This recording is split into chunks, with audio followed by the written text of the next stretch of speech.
Hey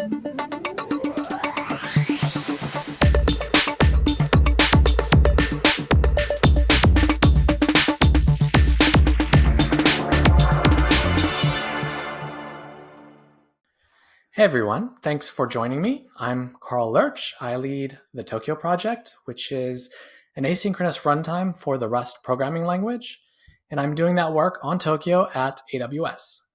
And today I'm going to be talking a bit about the state of Rust for building higher level applications that sit on top of databases, as well as provide some thoughts on building Rust libraries for ease of use.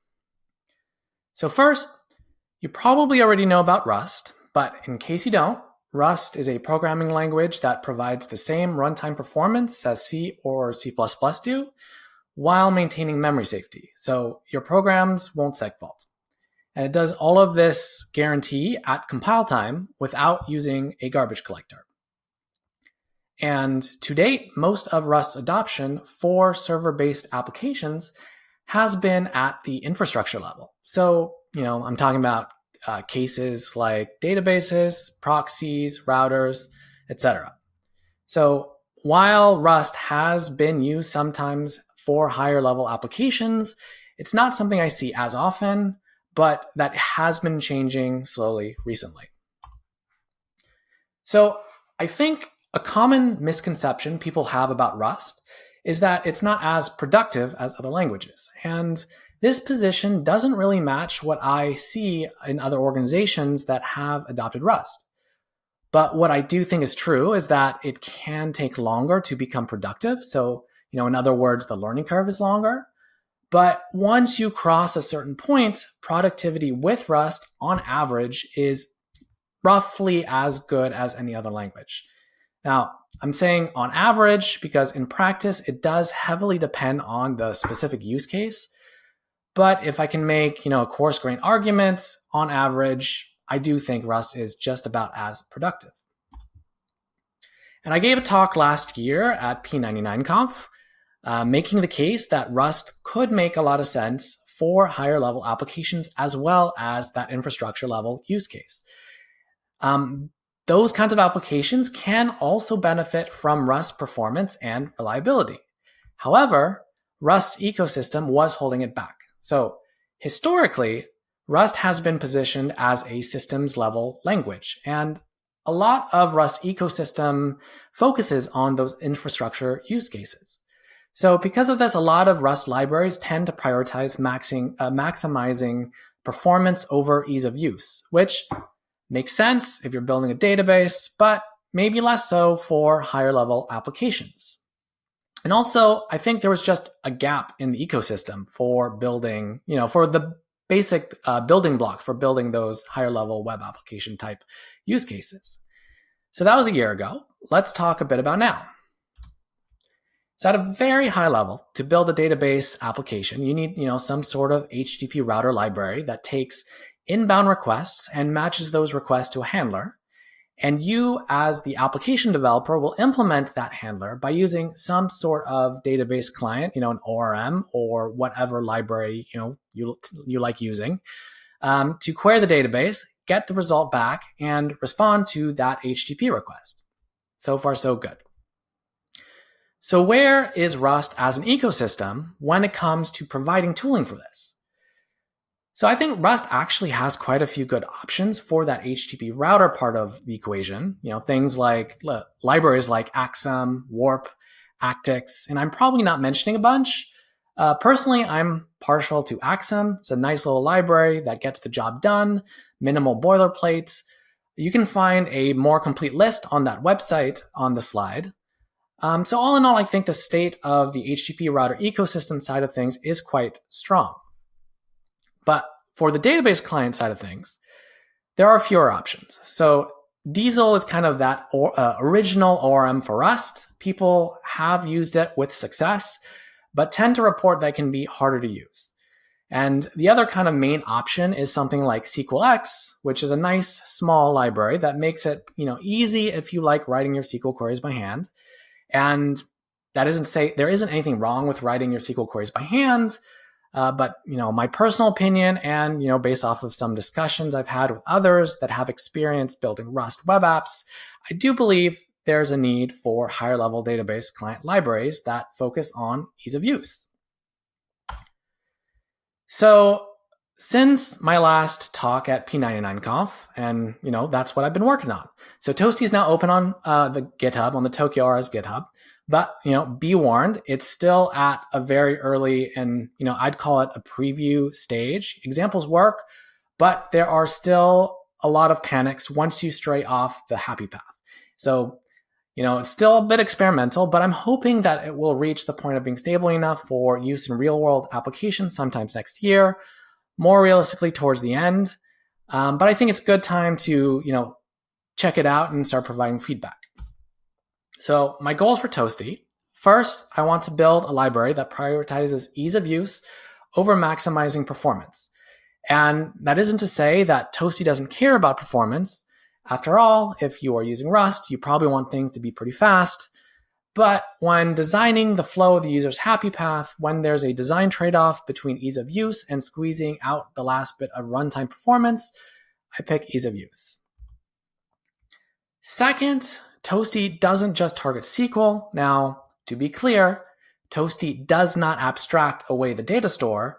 You can't use Toasty assuming SQL, then swap out the backend transparently, to a data store like DynamoDB or Cassandra. I don't think that's something a library can reasonably do. However, what has always bugged me is there tends to be like this full ecosystem split between ORMs that support SQL databases and libraries that target other types of databases, when there probably is a 90% overlap. And the majority of work that these libraries do is take an application struct, do create, read, update, delete operations with basic queries like find by key or some, simple filters. And that ends up being most of the library, regardless of the database. So why does every database library have to reinvent the same thing? Generally, I think there's value in a user becoming familiar with one library and being able to apply that familiarity in different contexts. It can reduce learning curve. So Toasty starts with that feature set that's common across all database flavors, then adds on database-specific features on an opt-in basis. Not every data store can efficiently handle every kind of query. Obviously, you don't want to try three-way join with Cassandra, so Toasty won't let you do that at all with Cassandra. So instead of just giving a tour of Toasty, because if you want to learn more about it, you can check it out on the GitHub, read all the examples, and read the docs. What I am going to do is I'm going to highlight a few of the design decisions that I made for Toasty and why I think they make sense for a Rust library that aims to focus on ease of use. So let's start with procedural macros. So procedural macros with Rust let you, as a library author, write a function that generates code for your user at compile time. And that it enables a lot. And I think is one of Rust's superpowers. It can unlock tons of productivity when used well. So here is a hello world example with that Axum HTTP library I mentioned earlier. So look at that JSON call. That's a macro call. And the contents of that is clearly not Rust syntax. It's JSON syntax. So Rust has no support for JSON syntax, yet this compiles. And the way it works is the sturdy JSON library provides the implementation for that macro call. And it's implemented as a Rust function that takes a syntax tree, in this case, the JSON syntax tree, and transforms that syntax tree into something else. And again, in this case, it will be an instantiation of a Rust value representing that JSON. So I'm not going to belabor the point too much. I'm pretty sure many of you are already have familiarity with Rust and especially already are familiar with the sturdy library. But here is a derive attribute. That derive attribute is a macro call that passes the struct definition to the sturdy library, which then transparently generates all the code needed to serialize and deserialize that struct. Just serialize here. But now you can use that struct with Axum as a typed response. And that's very powerful. It eliminates a lot of boilerplate. Okay, so now applying this to Toasty, I think an obvious way to design this library, could be to use a procedural macro on structs to define the database schema, something like this, where the Toasty proc macro could generate all the necessary code to use this struct as a database model. Well, I decided not to do this, at least not initially. So let me explain. Procedural macros, I do believe they're one of Rust's superpowers, and I really love them, but they do come with some cognitive cost. And the main one being that the actual code generated by the macro is not easily readable, as it's transparently generated by the compiler when you build your code. You can just ask anybody who has tried to debug a proc macro how that went, like to debug the output. It is not fun. So instead, I took inspiration from Prisma, which is a JavaScript ORM, and the strategy here is going to be to have a dedicated file that is used to define the schema. And then that code is generated from there. Toasty generates a whole bunch of code from the schema file. So in a lot of ways, it's pretty similar to proc macros in that a program generates all the necessary Rust code for you. The primary difference is that the code generated is then stored in a file that the user can then open up and read. So I think that's pretty useful because, Toasty is going to generate a lot of structs and methods that the developer is supposed to use. For example, this is, a user find by email method that is generated by Toasty. And I think being able to just read the code and see the implementation is quite nice. So is this method of external code generation superior than procedural macros? No, neither method is better. It depends on the situation. So, there's going to be a bit of added friction in having the schema file live in a separate file versus just having it mixed in with the main code base. So how do you decide between each strategy? So personally, there are two factors that I consider. And first, it's going to be how much context from the surrounding Rust code is required by the macro. So if the answer is any, odds are it's going to be better to go with a procedural macro instead of that external code generation strategy. So revisiting that original JSON macro call, you can see that the contents of that macro can reference variables. And also, so just from a conceptual level, the response structure is pretty tied to the specific implementation of that request handler. So it would be a bit jarring if you have to jump between the response handler implementation and another file to see how that response is defined.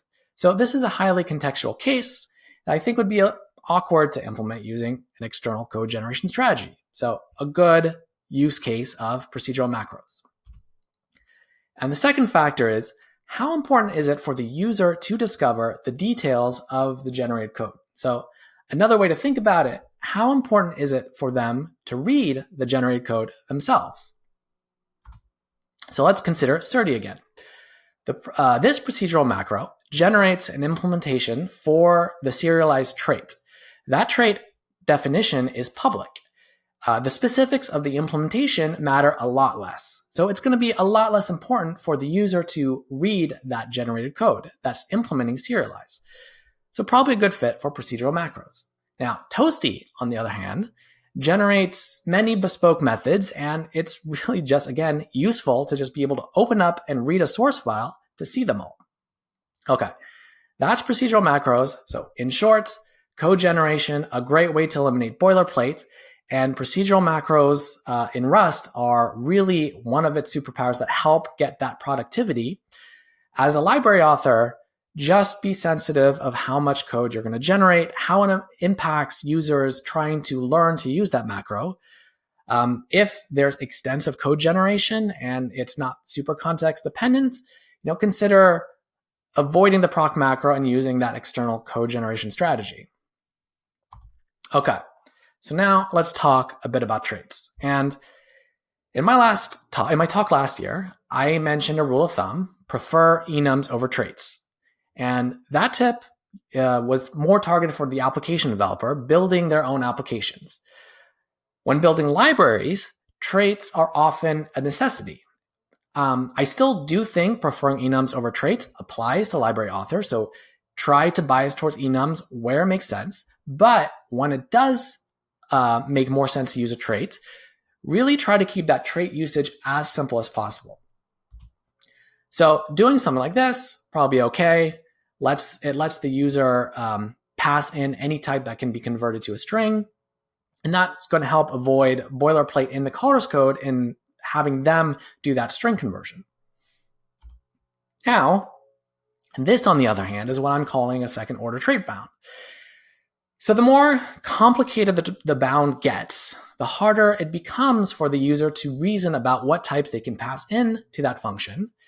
And compiler messages are going to get progressively harder to understand as the trait bound gets more complicated. And that really starts to add complexity for the user. And there really needs to be a lot of added value by that complex trait bound to outweigh that complexity. And I think historically, Rust libraries have leaned on traits too much. So I personally have been a big offender of this, myself. This example here is inspired by Tower, a library that uses traits heavily. And it's actually a simplified version. So I do understand the appeal of using advanced trait bounds. The argument for it is you can eliminate runtime bugs by using those more advanced trait bounds. And this is true, but an over-reliance on leveraging traits to prevent bugs is what leads to libraries becoming harder to use. So as Rust library authors, I think we need to think about using traits strategically and making sure that when we do use them, the benefit outweighs the friction. So use traits when they're useful, but really try to keep those bounds and just generally trait usage as simple as possible. So in Toasty, this is the generated find by email method that I said you could just open up and read. The argument is a trait, trait that's it's a first order bound. It allows a user to pass in any value that can be converted to string. And I'm aiming for this to be the most complicated usage of traits that 95% or more of Toasty users will experience. So next, all right. In my opinion, there can be a tendency for Rust libraries to overuse result as a return type. So specifically in cases where the caller of the API passes in incorrect arguments. I'm again going to pick on myself here. So this is a builder from the HTTP crate that I worked on, and that final build method here returns result. The intent is that error is returned if the caller is trying to build an invalid URL. However, in this case, in this example here, how is the caller supposed to handle that error? All the arguments to the builder, they're provided statically. And this is a common usage of how that builder is used. So the only way for build to return an error here, again, is if there's a bug in the caller's code. And the only way to handle that error is to call unwrap. So for the user, that's going to add boilerplate and friction when using that builder API. So if I were to do it again, I would probably just have build panic here if there is invalid input passed into the builder. But there definitely are cases where the caller of the URL builder wants to pass arguments to the builder that have not been checked. So in this case, an error from the build method is an expected runtime condition that the user wants to handle. So what I'd probably do is provide a second method, a try build, that does return that result. So that way the user can explicitly do that runtime checking when they want to. And to illustrate this with Toasty, I want to talk a bit about how Toasty handles the n+1 problem, which is kind of a textbook ORM problem. So here we are loading a user, iterating their to-dos, and printing the to-dos category. So the n+1 problem is if the ORM implicitly issues queries when it needs to load data, a database query is going to be issued at each iteration of that loop. And that's not good. So what you actually want to do is load all the data you need up front. So with async Rust, it actually isn't possible for Toasty to implicitly load that data on demand, because at any point there might be a network call. There needs to be a dot await. And I think that's actually pretty nice. because you can just look at that code sample here on that slide, and you can immediately know where the database queries might happen. So here, the only database query that can get issued is to load the user. So if only the user is loaded, what happens when user.todos is called? Well, Toasty is going to panic. So specifically, I don't want the todos method to return result, because then the caller would have to add boilerplate to handle that everywhere. And the only way to handle it would be to call and wrap. That would be unnecessary friction. So to avoid that panic, the user specifies which associations they need eagerly at query time. And I think generally a good rule of thumb to think about result versus panic is just try to reduce the amount of time a user of your library has to call and wrap. If your code examples for your library include a lot of unwraps, that might be a sign you might want to start and revisit those APIs. So what's next? So I hope you check out Toasty and provide feedback. I think it's a good step forward to making it easier to build database-backed libraries with Rust. It already is definitely possible. People do it, and it's a lot easier now than it was a year ago. There's still a path forward for us to make Rust super approachable to everyone, but it's a good time to jump in. And I hope I provide some thoughts on how we can think about API design with Rust to make it more approachable to the general population. So with that, thank you very much, and feel free to ping me either here or on Tokyo's Discord.